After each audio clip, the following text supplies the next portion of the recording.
Olá, alunos de XHTML do curso online da Universidade XTI. Pessoal, nesta aula nós vamos conhecer um pouco mais sobre divs e spans.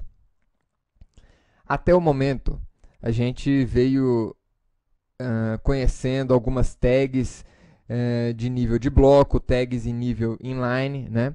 Que a gente chama lá de box inline e elementos em bloco. E a gente já sabe a diferença entre cada um deles, né? Os boxes, então, aqui nós temos, por exemplo,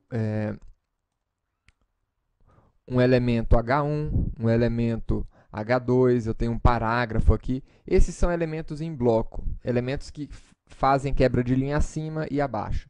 Né? E nós temos os elementos inline, que deixam palavras em negrito, né? Você pode fazer uma citação, você pode fazer uma citação simples, né, em uma linha, com o que você pode dar uma ênfase maior, você pode aumentar ou diminuir o texto, enfim, são elementos inline. E as divs e as spans, o que são?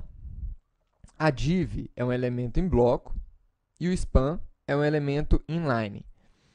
Né? E falar sobre esses elementos, que são elementos genéricos, ou seja, eles não são elementos que foram criados para atender aquela marcação semântica que a gente já estudou. Ou seja, o que é a marcação semântica?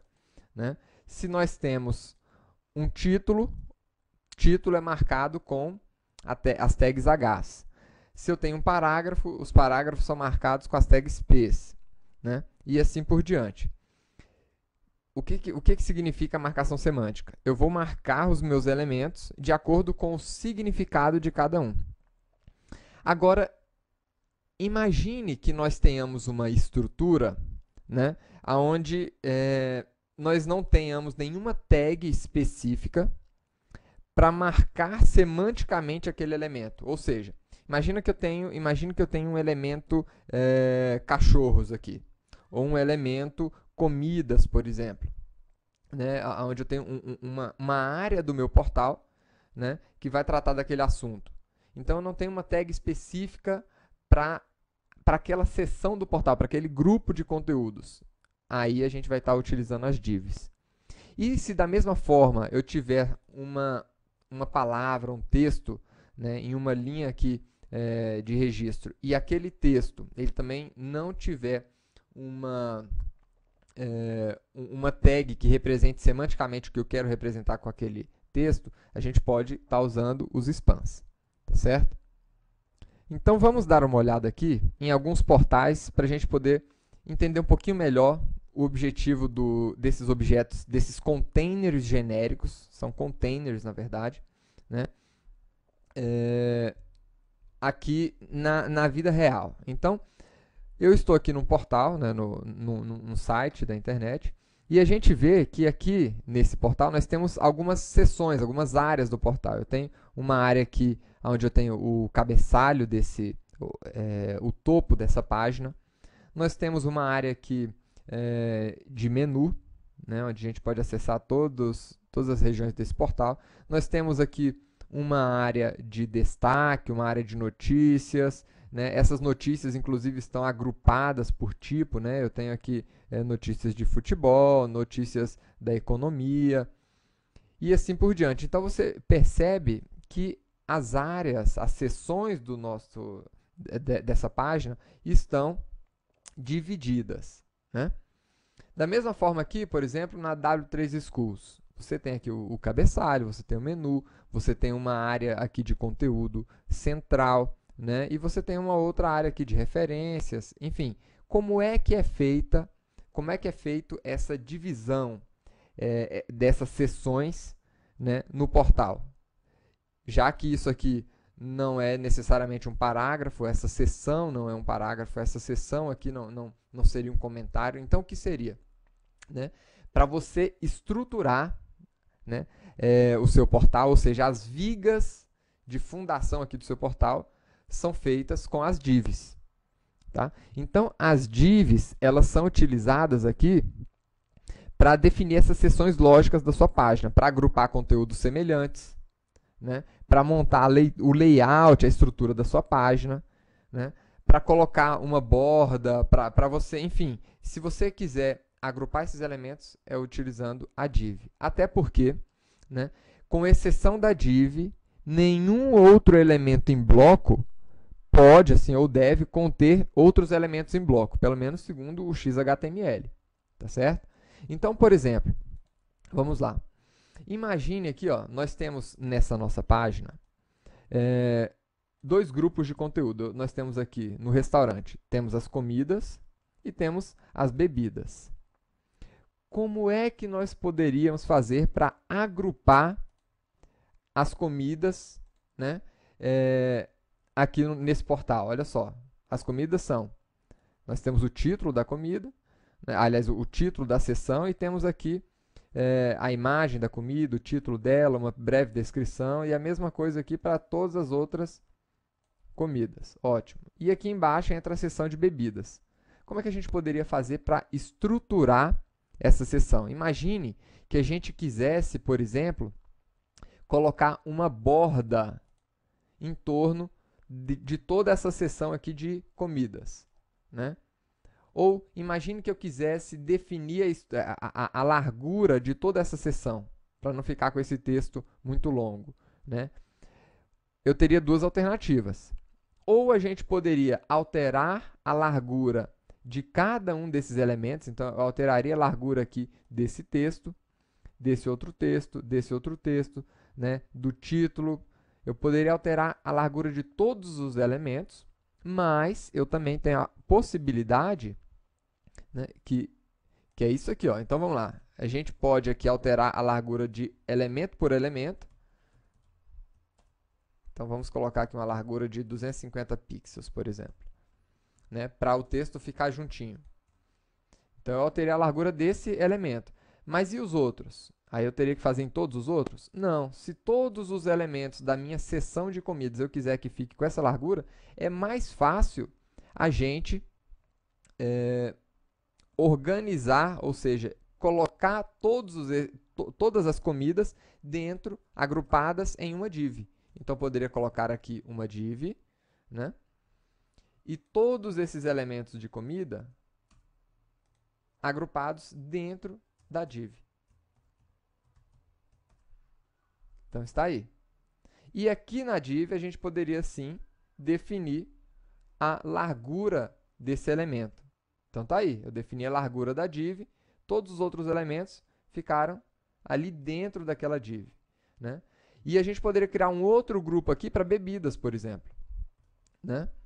Então, eu poderia agrupar as bebidas também, da mesma forma que a gente fez aqui, né, nas comidas. A gente poderia agrupar também as bebidas, né? Não é o objetivo desta aula a gente estar estudando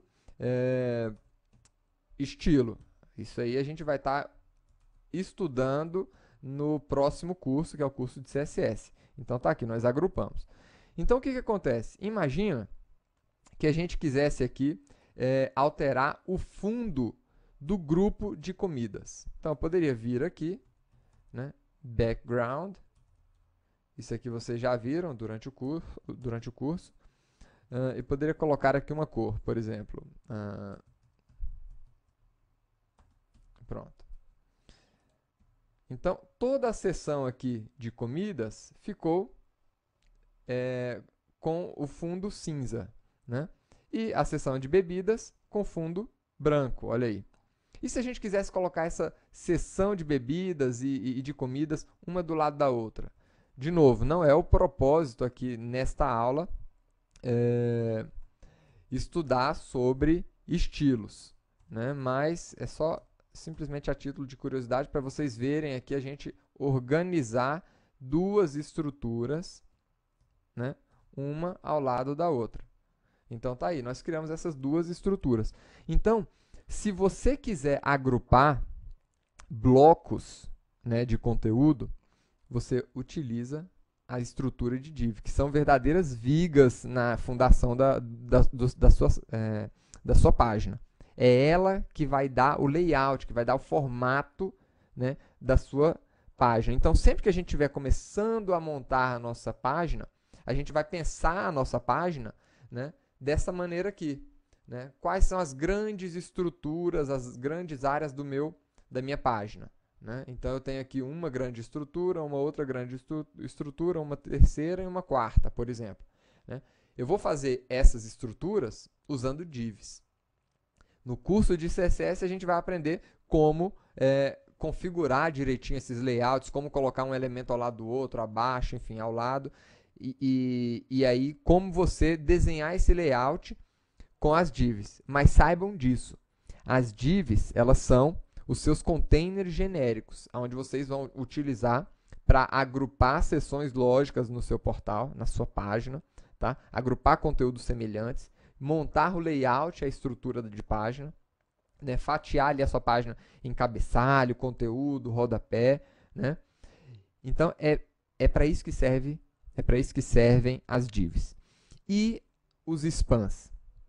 Os spans, eles servem também para definir uma estrutura, um layout diferente para um texto específico em linha. Então, a div, aliás, enquanto a div é o seu container genérico de bloco, o span é o seu container genérico em linha. Então, imagina que eu quisesse colocar uma formatação diferente para essa palavra repositor. Só que esse repositor não é uma ênfase, eu não quero dar uma ênfase, né? Simplesmente imagine que a gente quisesse dar uma cor diferente por algum motivo nessa palavra, mas eu não quero dar uma ênfase exagerada aqui no portal, não quero colocar ele como strong, né, que é uma ênfase muito mais forte. Isso aqui não é uma citação, que eu poderia usar o que, né? Eu não quero colocar isso aqui em negrito, né? Enfim, isso aqui não é um texto que deve ficar para cima ou para baixo, usando o sub e o sup, né? Eu simplesmente quero alterar o estilo desse texto e não tenho nenhum outro elemento, nenhuma outra tag para fazer uma marcação semântica aqui, né, que faça sentido com aquelas tags. Então, a minha tag genérica para marcar diferentemente um texto em linha é o span. Então, aqui com esta tag, a gente poderia, por exemplo, colorir aqui, ó, esse texto com verde, né? Então, tá aí. Colorir com verde, né? Mas eu não quis dar uma ênfase nele, né? Não é uma citação, não é nenhum elemento que eu possa marcar com uma daquelas tags HTML que a gente já aprendeu até agora. Tá? Então, span e divs. Lembrem-se desses dois elementos. São os containers genéricos que nós temos. A div, o nosso container em bloco, e a span, o nosso container inline. Tá? Então, eles vão ser muito importantes quando vocês estiverem trabalhando com CSS e para vocês poderem se tornar verdadeiros profissionais de XHTML. Até a próxima aula, pessoal!